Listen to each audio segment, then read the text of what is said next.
Recording in progress. That's you, right?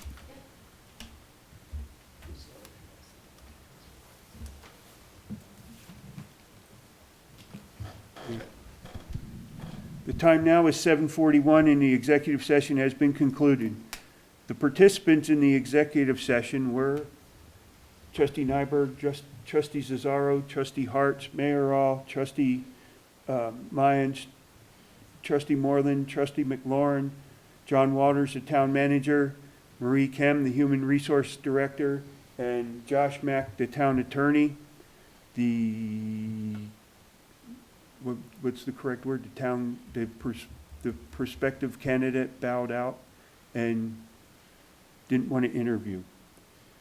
For the record, if any person who participated in the executive session believes that any substantial discussion of any matters not included in the motion to go into executive session occurred during the executive session, or that any improper action occurred during the executive session in violation of the open meetings law, I would ask that you state your concerns for the record now. Seeing none, the next agenda item is, where did I put that paper? Upcoming dates of interest. No, you got No, 6 Board or of 7. Action. Potential direction of Yeah. staff regarding police chief candidates. Yeah, Yeah, action item potential direction to staff regarding the police chief candidate search. So, given the fact that our last candidate bailed out, would the board like to interview other candidates? Well, my personal opinion is I felt we had a very qualified candidate who had lots of education, interviewed well. I don't see a need to go up looking for somebody else at this time if we have a candidate that works. That's my opinion. I agree. I thought he was an outstanding candidate. Out of all the candidates, these were our top two, and there was a bit of a stretch between the two and the third one, and I just don't see the purpose of going after a candidate that we know we have a really good candidate. Going for a third best candidate doesn't make a lot of sense to me at this point. I'm going to defer to the board since I wasn't here for the interview of the other candidate. So if you all believe that he is a good choice for the town, I will trust your judgment. Yeah, I thought he had a lot of integrity. He had some really strong, practical examples of what he would implement in town. He had goals that were aligned with what our goals are for the town, not just the board, everybody in town. He had education. He is very strong in training. I just think he was an outstanding candidate.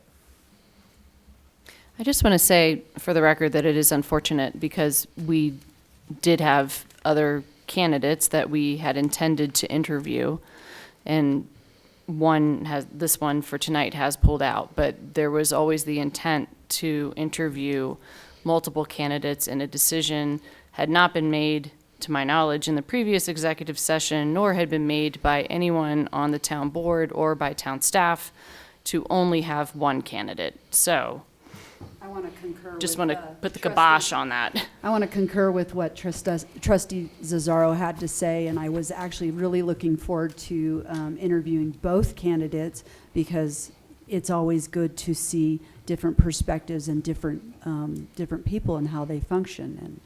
And it's just unfortunate that is not a case at now. And since we do have the withdrawal, I'm willing to entertain the final candidate. Yeah, I'm really disappointed that our second candidate bowed out, and that, for reasons that he stated that we already had a candidate picked, is, if he's believing the rumor mill, then maybe we dodged a bullet.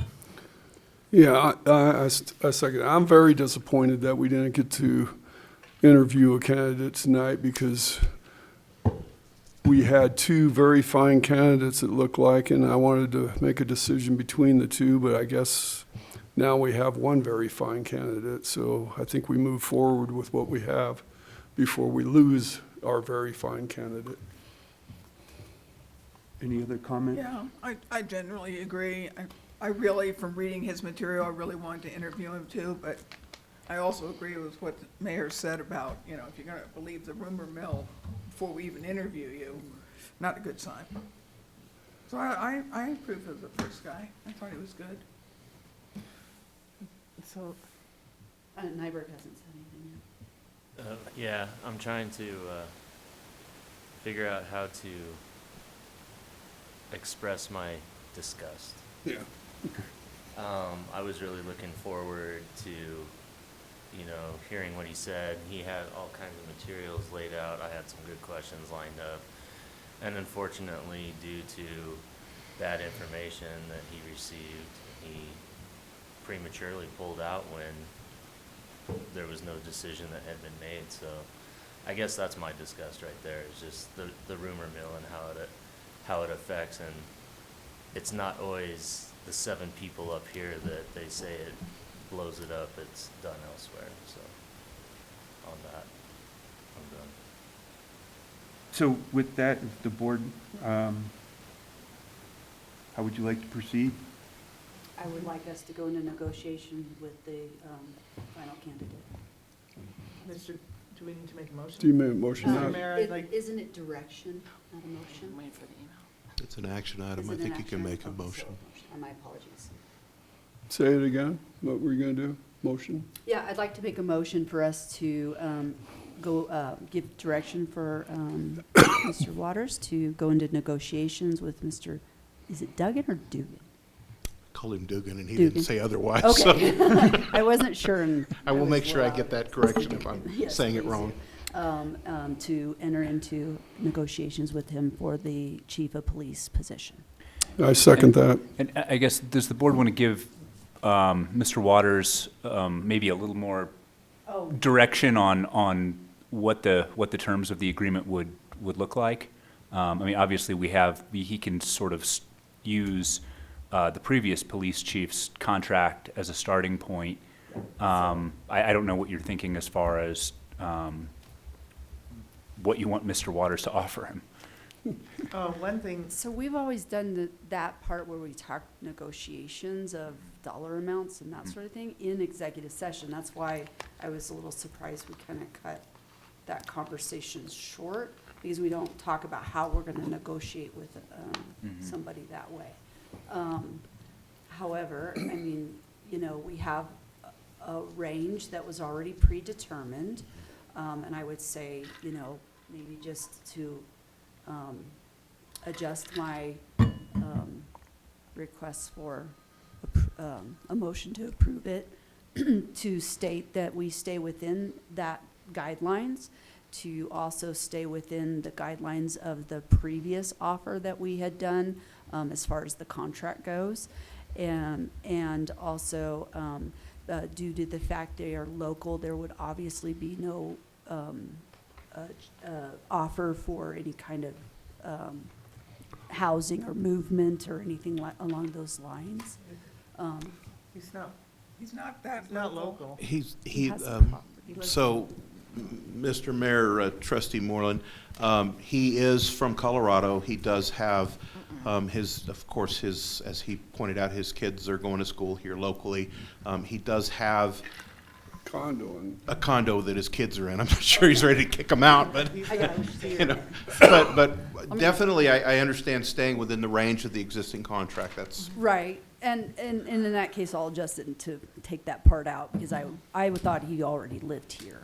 That was my assumption, because he had housing here already. Obviously, just stay within the contract that we currently have, that we have with the prior chief, and also stay within the negotiation. I would just ask that we try to start negotiations down low and not at the top of our range. Dustin, do you have that? No, we're gonna have I'll start again. we're gonna thank start you. again. I'm Okay. sorry. No, you're fine. Mr. Mayor, I'd like to make a motion for us to give Town Manager John Waters approval to go into negotiations with Mr. Dugan for the Chief of Police position. We want him to stay within the salary range that we have posted, and in negotiations, of course, to start at the beginning of that pay range and not at the very top of the pay range in the negotiations, and for the negotiations to match the prior Chief of Police agreement that we had with him. I'll second. We have time for discussion now, Yeah, now we have discussion. Okay, Yes. so because I have some discussion too. one of the items that was in the last contract was contrary to our code. So I would ask that you Yes. please ask me also to remain within the code of ordinances that you have passed as a Yes. city, because there was, Okay. and certainly checking it out with our attorney would be something that I would really want to do, working with you, if you were okay with the tenets of the contract. I want to make sure that it, number one, complies with our ordinance, because the last one Okay. had a couple of issues in it that were, Before I forget, I want to make a amendment to my motion to also include that we stay within the town's code and policies. Second that. Now I'd like to ask a question. So one of the things we had to renegotiate with our chief, and maybe this is what you're talking about with code, was that when we were having CORA increases, he was not eligible for that because he negotiated a contract that did not have, not CORA, COLA, sorry, wrong C word. So I'm hoping that's not what was violating, okay, good, because if we look at the initial contract, I would like for us to consider that this individual will be eligible for cost of living adjustments like all of our other town staff. And so that was, I believe, missed in the initial contract. I would like to see that. I can't speak for the rest of the board. so to be specific, I think your ordinance requires that once you appoint this person, they report to the manager, and they don't have Yes. to come back to Yes. for other things, whether it's an evaluation or other things like that. They're within the process of all the other directors. They report to your manager. That one took some of those items out of the contract. Oh. And basically implied that it was the council's responsibility now. And there was some concern over and some interpretation from different folks as to how that would move forward. I think that if we stick with the code, Okay. and we make sure that it's straightforward, there's no misunderstandings, Yeah. and that way, I think some of the language was a little discretionary in there, and No, so. you do what you need to with code. I just wanted to mention the COLA because that's- that was missed, and if that is within boundaries, I would like for that to be considered. Because it's really hard when all of the staff are getting COLA, and then this one person has a contract that they didn't negotiate that, and then they're not eligible. And I would like for them to be eligible like all the other division directors, in case that gets missed and we're looking at the other contract. So I'd like to make another amendment to my motion to add that the one change in the agreement is that he would be eligible for COLA if that's being offered to the rest of By the Board of staff. Trustees, by yes. the Board of Trustees. Okay, I have a couple. Okay. When we had the chief come in, we had a little surprise at the end about giving him 3 years to relocate into Bayfield. How do we feel Oh. about him living in Bayfield, and how long does he have to?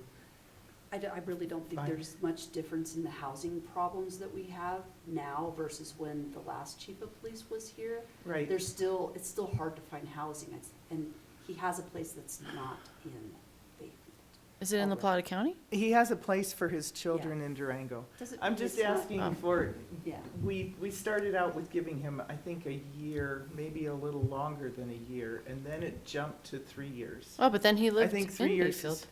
Yes, he found a place within the first short time that we gave him. That's what I thought, okay. So we don't need to make it 3 years. No, I don't, yeah, I don't I see don't think any it needs reason to be 3 years. That- But I think maybe concession if it's not Durango, but if it's in La Plata County, but still close to Bayfield, the town limits? Well, he did say that he believes in living In the in community. the Yeah. community. So but again, people say things all the time. So when I'm I mentioned the contract, that would be No, the that's right. original contract, That's right. not any amendments later on to the contract. Okay. I wasn't aware there were a lot of I agree, though, amendments. 3 years I is only a had lot the of time. one. So- I think they should live here. So with the clarification I just gave, it would be the original looking at it right contract, not any amendments we made later on, Okay, and then as far which would as, take out that 3 year. Yeah. and then as far as relocation, obviously, we would not give him the same relocation that we gave it the last chief, since the last chief was moving across the country, and this one is moving across the state. So I don't want to say, like, give you got direction to match the contract. The relocation expenses for the last police chief were $5,000 for reference. Which I think is Which- still okay for the state. Yeah. It was about equivalent to me, and it's about the same distance to Denver as it is to Carlsbad, so I think that's Right. applicable if that's not okay with the board. And- Okay. And I'm with, not gonna make an amendment. with regard to his residence, I believe what was being referred to was the provision in the last contract that the marshal, then the marshal, would, at the earliest time possible, but no later than 3 years after beginning of employment, reside within 10 miles of the boundary of the town. And I think the thought there was it's a little odd to have that requirement with a 3-year contract. So Yeah. I think you, That I mean, I too. think you could tweak the period of time to move close to town. I think you could tweak the radius, and I'd suggest that those are probably things that you could leave up to the discretion of Mr. Waters. Yeah, I think so too. Agreed. I I mean, know the you place know- is about to you go know the for rent house- soon, right next door to me. Yeah, exactly. Save a I don't know if he place wants to for live it. next to his boss, but that's. Oh my gosh, they'll never get to work if they meet in the yard. Oh my God, they'll never Really get talk. You understand the housing issues around here better than probably anybody right at the moment, just because you're, what you're going through. So, I mean, I trust your judgment on that, you know. if he- Definitely will work towards the best. I mean, we also have budgetary issues that we need to consider, so that's something that I'm gonna very seriously weigh on, because it is important. This year is gonna be a interesting year, Yeah. so. That's a nice way to put it. So Dustin, Did you get all that? Okay, how you doing over there? I got it. You got it? Yep. We don't have an Okay. audience. Do we have any further discussion from the board? No. Okay, roll call, please. Trustee Nyberg, Yes. Trustee Cesaro, Yes. Trustee Hartz, Yes. Trustee Lyon, Yes. Trustee Moreland, Yes. Trustee McLaurin, Yes. and Mayor Ah. Yes. Next up, Board of Trustee reports, requests for future agenda items and committees. As most of you know, I don't know if Trustee Lyons is aware of everything that's been going on, but Trustee Moreland, myself, and John Water, or Manager John Waters met with the county since our last meeting. I don't remember when that was. Friday before last. Yeah. And we had a discussion with them, and they started in with half of the grant money that they stated that they were going to give us in that April of 2024 letter, is where they started at. Trustee Moreland came up with the suggestion that they gave Ignacio 28,000 per unit essentially, and asked that we get the same to get the same deal.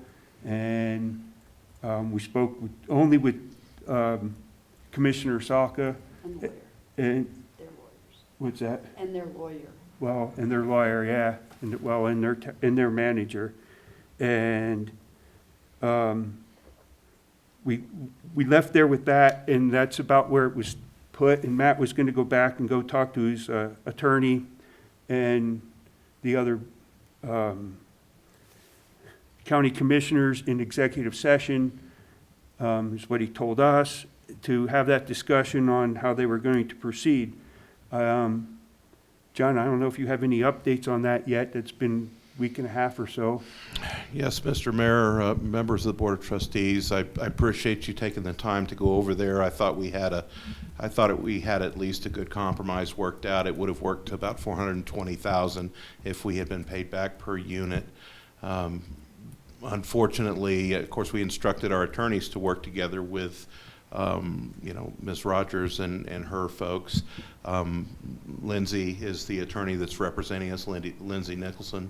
She did have some meetings.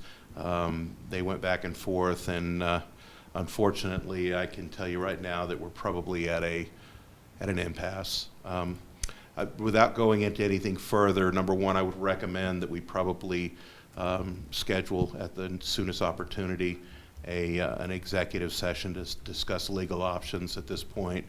I will tell you that I have reviewed the entire record, thanks to Dustin finding and digging very hard for emails. I have the entire email record going back to when we actually asked for the grant.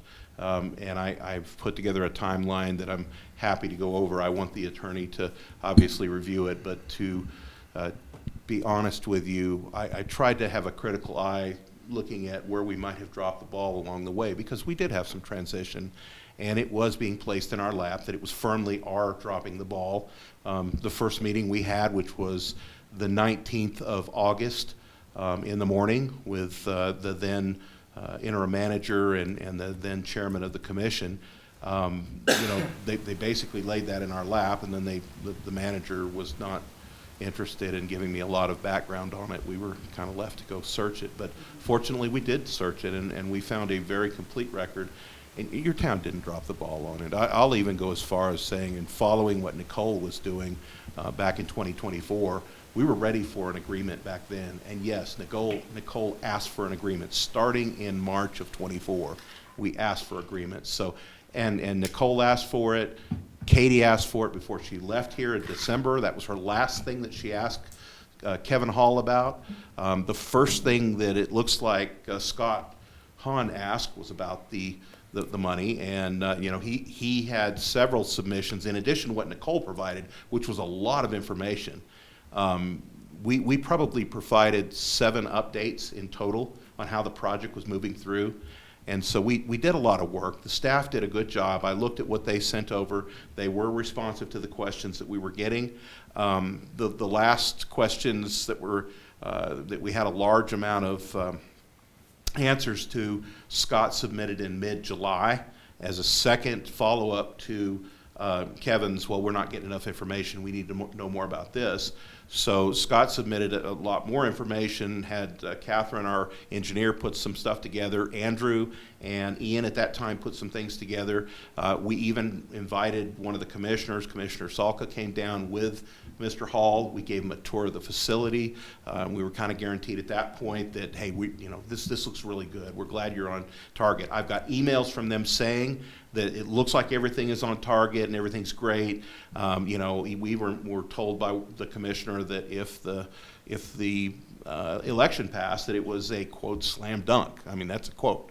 And he is only one of 3, and we all appreciate that he has to have a quorum. But we were hopeful at that point that this was going to go forward, and it did not. And unfortunately, we're to the point now to where what was given to our attorney was something that would prevent us from selling the properties. And I'm faced with right now, do we sell the properties and get the money for it, or do we collect a lot less? I can't go into it any further because I want our legal advisor to talk about what was presented to her.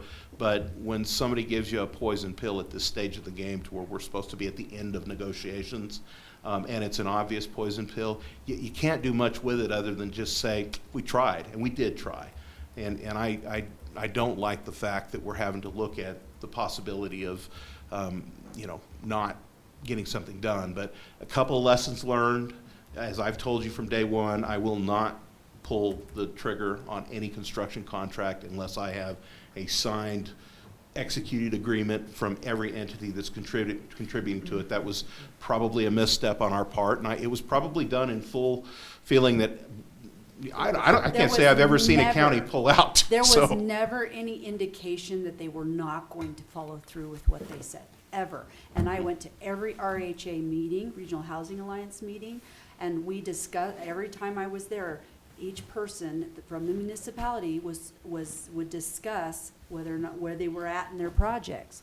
So I would discuss where I was at in the project. It wasn't like they didn't know that we weren't breaking ground or where we were at in it, and not a peep from any of them that they were not willing to do this Well, grant. and So- to add to that, had they told Scott back in July that we can't pay it, we don't have the budget for it, we're sorry, we can't do it. They obligated ARPA funds to this, so I don't know what they spent those on, and I'm still looking for that. But they would have, under Colorado law, all they had to do was say, Bless you. sorry. And at that point in time, we could have changed the scope, reduced it, and maybe even gotten some money to replace it somewhere down the road. But after you build a project, as I've been told multiple times now, you can't ask for money to backfill that. And, we have discretionary spending that's out there that the legislators are advertising. And, the first questions I'm asking always is, well, is there any way we can fill in with this? Because we did this according to what the grant said. And we did. We followed every step of your grant, your TAG grant. We did everything like we were supposed to. We did not do anything wrong. We've been completely approved. I even had 2 hours worth of conversations with DOLA this week. And they confirmed that from both Patrick's side as well as from Shirley's side, who's on the housing side of the equation. They both said that we did everything we were supposed to. So, I know that there was some speculation that maybe we dropped the ball on some of that stuff. It's pretty apparent that you guys didn't. And I was looking at it with a critical eye, because if we had a mistake, as I told Kevin right at the very beginning, when I first got here, I said, listen, if we drop the ball, that's on us. What can I do to get this grant agreement from you? And it was always kind of just a moving target. And I've been very, contrary to that letter we got back in around Thanksgiving, I have been very, open with the county, trying to work with them, trying to ask them questions, very respectful to everybody. It's been a process that I really wanted this thing to work out. Again, I think we've reached an impasse. We probably need to talk to our attorneys about what our options are. I'm going to provide her with all of the information that Dustin provided me, because I think that fills in a lot of gaps that I had. I think once I was able to put those together, I could see that we have tried hard. We haven't, the only times that we were falling behind was when we were trying to get DOLA to sign the grant agreement, which came a little bit later than we thought it was going to come, because we had to amend the contract to allow for the $700,000 to come in. So we actually delayed the project so that the county could contribute monies, and that we all waited on it. Nicole, I had a long conversation, by the way, with your former planner, a very bright lady. She explained to me how things were going. She said, this is what I did at this time. When I went back through the record, it corroborated everything she told me. She basically told my predecessor before Nicole left here, she said, listen, this is the deal. The county is going to give us the agreement right after we get the signed agreement from DOLA. And I know we provided the signed agreement from DOLA. I know we provided everything that they asked for. And as I said, it looked very clear from the emails that we were right. We were ready for the contract to come in from DOLA for the thing to get started. And that would have been at the end of '24. Unfortunately, since that time, it's been, it hasn't been as productive as I had hoped, and as I think as Scott has hoped. Had we not pulled the trigger on that and Scott started in January, he would have stopped and wouldn't have awarded the contract to the constructors at that time. He actually had conversations about that. He has notes that said that, which would have been the same thing that I would have said as make sure we get the money first, and not that we thought that somebody was not going to pay, but it's just good business practice. You do that.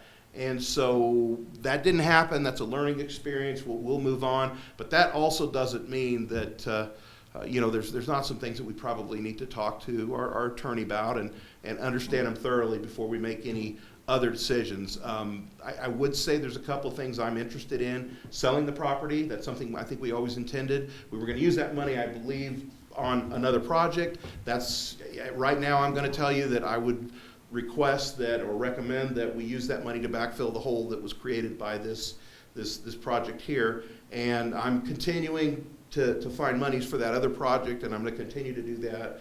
But I think our more important, I mean, you gotta triage it every once in a while. Right now, we're bleeding, and we gotta stop it. And I've got two other issues that are floating around. I've got a budgetary requirement from Tabor that we're violating right now. It's not our fault. I've talked to Rod and Ellie about that, and I think we'll at least get some of their support on this, but they're not the ones that are the heavy in that. It's your state auditor. So obviously, we want to make sure that we try to fill as much of that as possible and move forward. So that's one of the things that I've also asked our attorney to do, is move forward on the contract to sell the property. You know, we're hopefully going to get that $700 back to move forward, but that's something that we'll be bringing to you as well in short term, to try to take care of that according to how state law makes us sell those properties. Yes, ma'am? So if we sell the property, is there still workforce housing, or did that all just go out the window? So, no, actually, it needs to stay workforce housing, because otherwise we would owe the 2 million back Yes. on the tag grant. Okay, so we still at least are getting the Right. workforce housing. Right, Okay. so what we have to do, what I believe we should do is that we record the deed restriction before we sell it, or as we're closing it. Usually you have the title company record a deed restriction in the midst of the sale. Okay. That way the deed restriction is there and in place, and we fulfilled what we said we were going to Okay. do. It's kind of being hard, it's been put in a hard place, is that not only are you looking at that you've got a hole that we've got to fill, but we have to look at the liability. And DOLA, that's another conversation I had with Shirley and Patrick. They feel like that this is not our fault. But when I asked Patrick the question, knowing the political conditions out there and knowing how the feds are really, really leaning on groups that don't comply with their grants, does that mean that the feds won't come after that $2 million? And he admitted, no, that doesn't mean that. You know, we'll go to bat for you, but in the end, it's federal monies that we borrow, or that we were awarded. And they have a clawback provision in there, and if they're not satisfied that the state is fulfilling that oversight, they will, especially now, they will pull that money back. They're doing it across the board. So, you know, anybody that gets a grant, whether it's an ARPA grant or anything else, you know, you're beholden to the federal government when you accept that money, and those clawback provisions are real. I have friends that have walked into a local government to where they had their entire CARES Act or the ARPA monies pulled back. So that's a possibility, and so we need to take that into account with our TAG grant, because it is a federal grant. That is another liability out there, and you know, definitely pointing that out is something that I'm a little worried about. So, Well, so I we're wanna still make sure we meeting do. the grant requirements, we just don't have, instead of, like, we don't have the $700,000 that we were anticipating having from the county, which is very disappointing. But if we sell the properties, we're still meeting the intent of everything we were If the doing. match is We still are there just with the now sale properties. in the hole, or trying to figure out Yes. how we are going to make up for that promised $700,000 that we're not getting. Yes, correct. Okay. And the project now is complete. We're going for the last portion of the monies, that is the money that's held back. They hold $100,000 of the grant back to make sure you comply. I've talked with Shirley. Shirley's very happy with what Kathy has submitted, with what Catherine has submitted. I want to make sure that we're meeting all those other requirements, and they're happy with what we've done.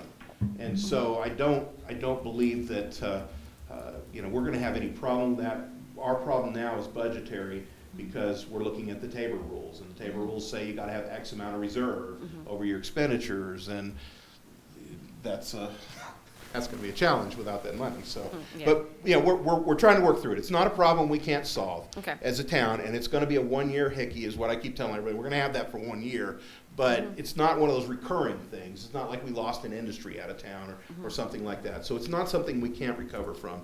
I feel confident we can, and this is a strong community. And even if somebody shorts us money, I mean, we're very capable of pulling up and moving on. You've got a fantastic staff. I think that things are not all doom and gloom. We'll get through this, but I do have a problem with the situation we're left in, and I want to give you the opportunity to talk to our legal to make sure that there are options out there, and those are things that I'm not qualified to answer, and I certainly like to have folks with you know, the JD behind their name because they know more about that than we do. So that's what I would request, is that at the next or the soonest possible meeting that we have, that we include an executive session for possible legal issues. Okay. Well, and I think moving forward, I'm not comfortable meeting with the county.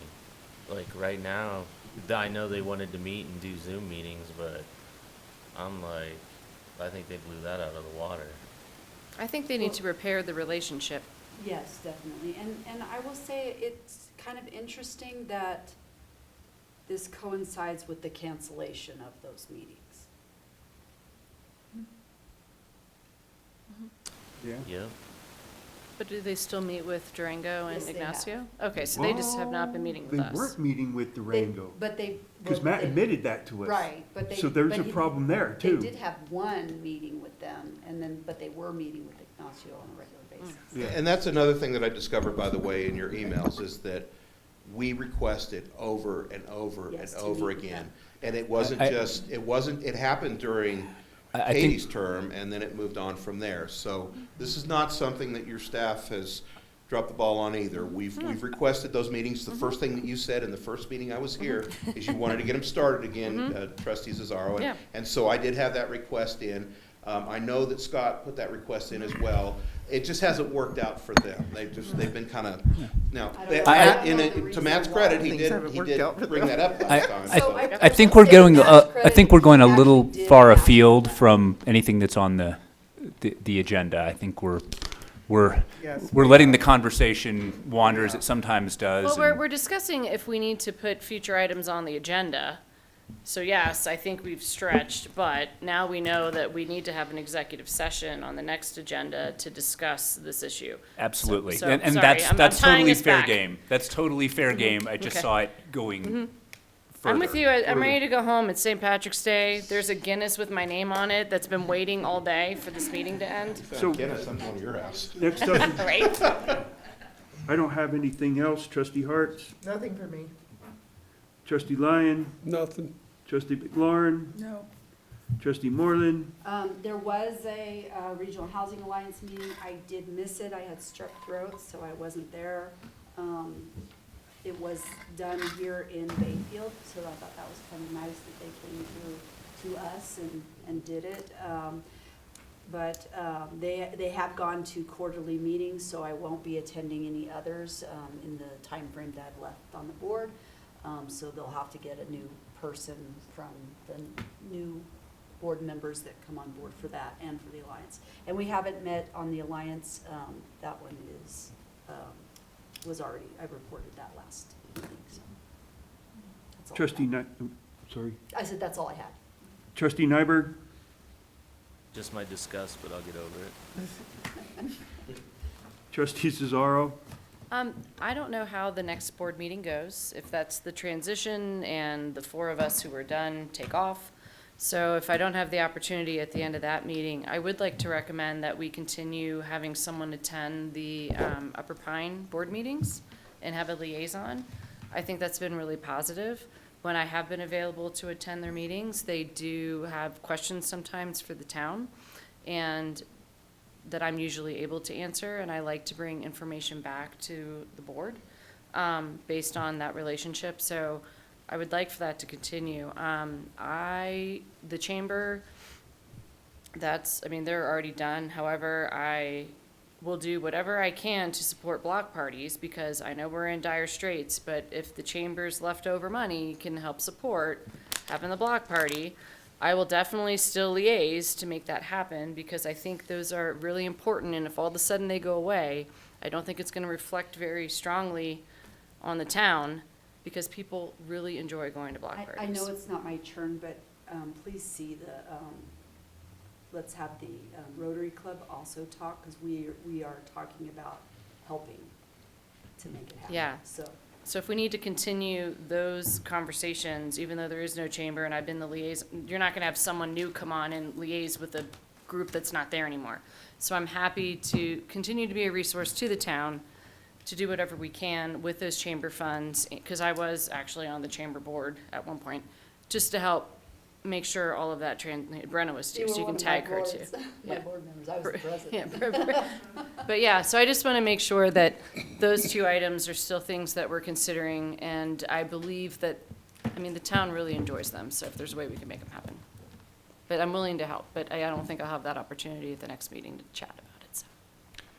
So historically, it's the second meeting in April is when the transition starts. And since our first meeting was technically Election Day, it would be appropriate to still do that on this April 21st meeting, have the transition. I thought we had already determined. Yeah, it was- and I would Oh, like. okay, I missed that. You probably missed that meeting. Nope, but- I thought that I was done the first week of April. Thanks. I guess I'll be here. Let me make sure I'm available that day. Sorry, sure I'm not in Denver. I'll ruin your St. Patrick's. Okay, sorry. Then I'm sorry I wasted your time. I will have nothing to say about this on the 7th because I just said it today. Yeah, I've been pushing the directors to really get any old business done on that April 7th meeting, so we don't have to. Because I remember last time it seemed like a lot got tabled to the new board. So any floating business right now, any of the annexations you guys have heard and things of that nature, I'd really like to get on that April 7th. So it's going to be a long agenda. That way we can focus more on the transition to the new board. Oh, just make us go out with a bang. I see how it is. No, thank you. And sorry for my I really misunderstanding.